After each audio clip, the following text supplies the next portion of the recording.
All right, Ian, we got a Patreon poll. How do you access the Patreon? Patreon.com/CU podcast. You go, you give money. I do writings. I do hangouts. We do the full video podcast, and we do these polls. We do.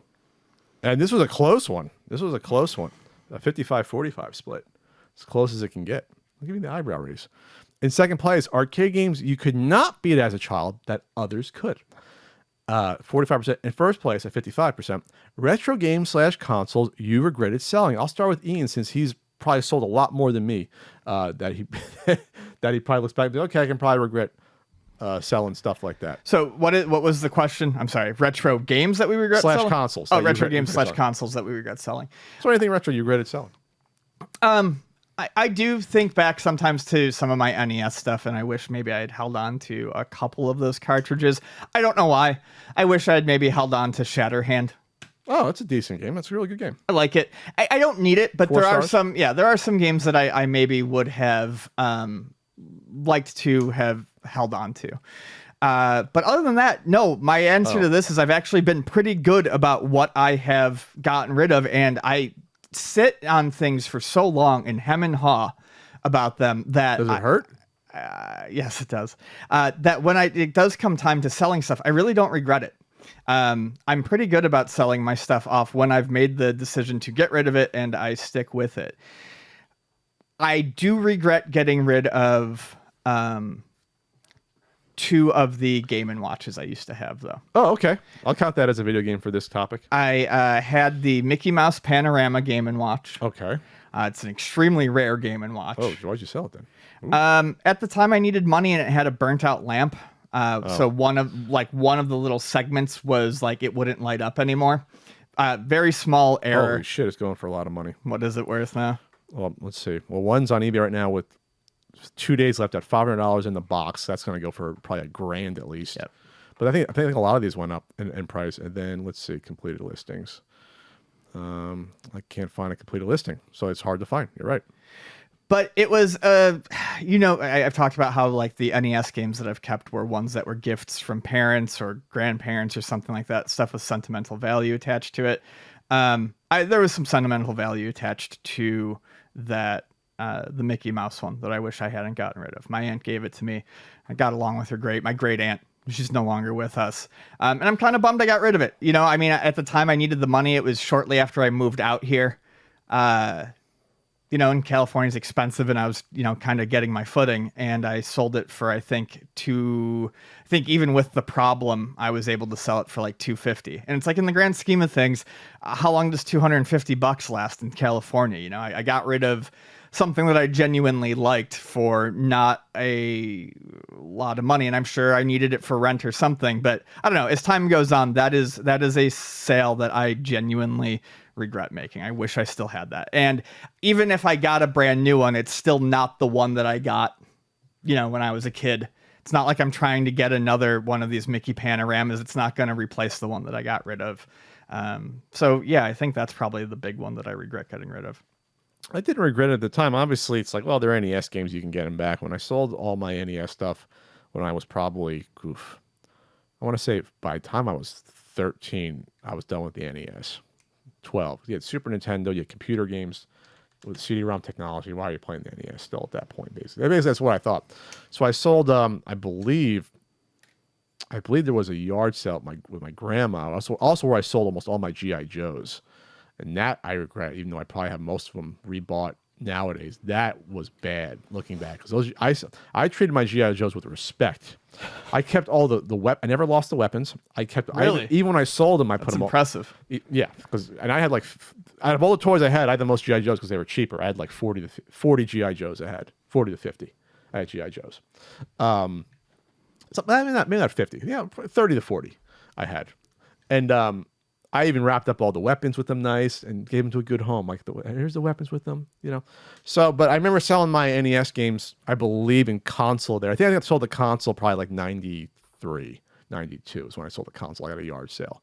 The games, I think some went with that and some went to Funkoland, I believe, or that UVT, which was the more local-ish store that I told you would either say, no, we want this or no, we don't. They wouldn't just give you a cent. They said, no, we don't want this, and that's where I think where I told you I bought, and that's where I traded in, I think, even my Turbo games there.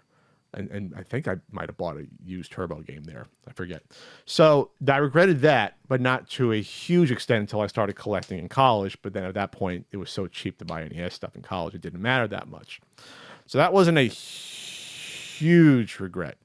The biggest regret I have, though, is something that would be worth nowadays probably $3,000 to $4,000 that my cousin got from their neighbor, and the cousin gave to me to not necessarily sell, but they didn't want it. It wasn't worth a huge amount at the time we know of. That was the Imagination Machine, which was a computer module add-on for the APF MP1000 console, which no one had. The MP1000, no one has it, no one covers it, no one knows about it.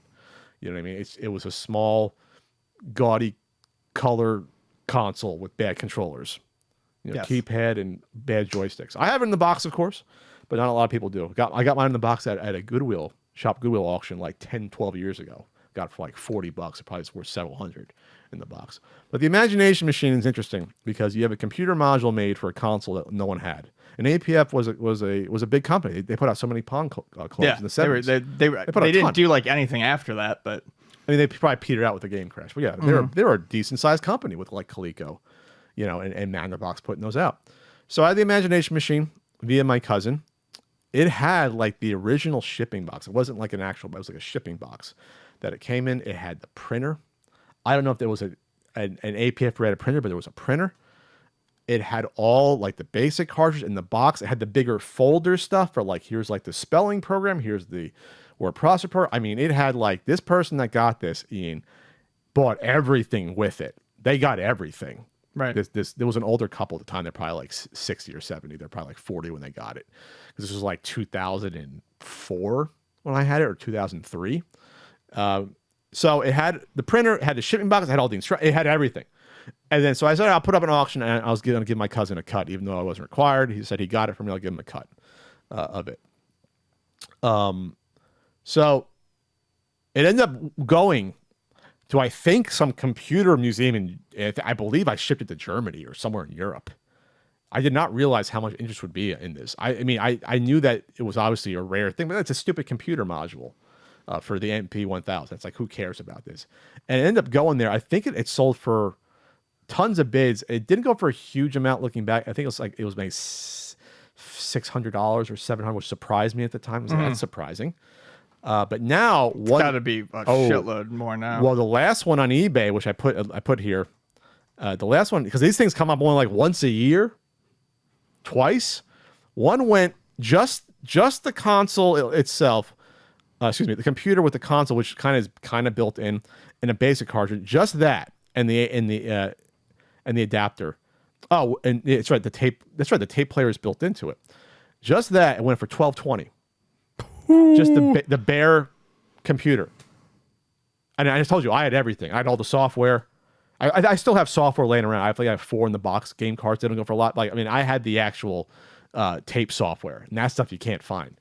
So if that thing nowadays, if this went for $1,200, what I had, so was probably worth $3,000-$4,000.